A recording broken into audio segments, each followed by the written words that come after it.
Welcome back to another TBN review. I'm Anthony from the Beta Network, and this is Should You Play The Cruel King and the Great Hero? Of all the games I've reviewed in the past year or so, The Cruel King and the Great Hero is a nice change of pace. Not only is the overall feel of the game relatively simplistic, you just can't help but feel those tingles as soon as the pop-up book Yoshi-styled graphics appear on screen. Not gonna lie, I half expected the super happy tree to show up on more than one occasion. I don't know how many of you actually got that reference, but just know that even though the gameplay is pretty straightforward, it does contain a fair amount of depth, especially in the combat system.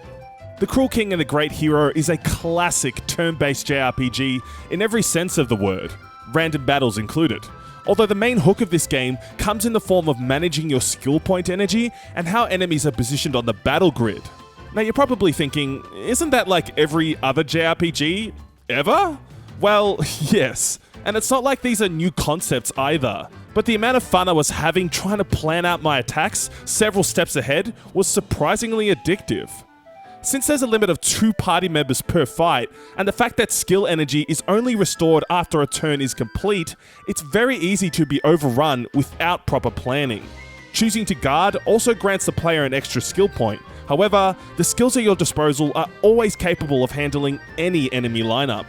Whether it be a diagonal magic attack or a high-speed slash to knock opponents down before they retaliate, it's all worth considering, as it almost feels like a survival game at times. Since some of the dungeons are quite long and full of menacing enemies, healing supplies can start to run low fairly quickly. Well, unless you start grinding for days. The developers must have been aware of said resource scarcity, as right after a final command's been entered, the game will give the player a few moments to reconsider, which is a neat touch. Even though the random battles can get annoying, I love how you don't need to waste a turn trying to escape, as the RNG will simply either allow it or not. It's also refreshing that you don't need to diverge off the beaten path to grind XP, except for one very specific boss at the midway point. Some enemies will just casually wipe out the party with no real warning as well, but these instances are very rare. If you're enjoying this video so far, definitely make sure you're subscribed so you don't miss any of our upcoming videos, and check back next week for our review of Tunic. Thanks guys. In regards to the dungeons, they're mostly long hallways with a few hidden items tucked away for good measure. Certain party members have specific abilities for unlocking extra treasure and paths, although it does start to feel very samey after a while. However, the slick art direction and whimsical Final Fantasy Crystal Chronicles-ish music does help the player forget that they're essentially just playing a hallway simulator. The side quests further supplement this too. They're mostly just standard fetch quests, but the characters who issue them exhibit such varied and memorable personalities which really help flesh out the world's presentation. Plus, they do offer up some decent accessories which can effectively change the tide of battle. The story of Yu, that's YW, and her quest to become the greatest hero of all time is actually not bad. Although it is blatantly obvious what's going to happen, and the story does muck around a little too much for my tastes.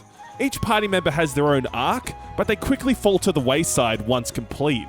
The dynamics between the cast works well though, as Yu herself has this bright and bubbly persona, ultimately making for some silly, yet genuinely tender moments that'll surely tug on those little heartstrings of yours. So, should you play The Cruel King and the Great Hero? Well, there's a reason why most JRPGs are so fun to play, and this game is no exception. The Cruel King and the Great Hero features a relatively basic story and gameplay, but the way it's presented feels lovingly handcrafted.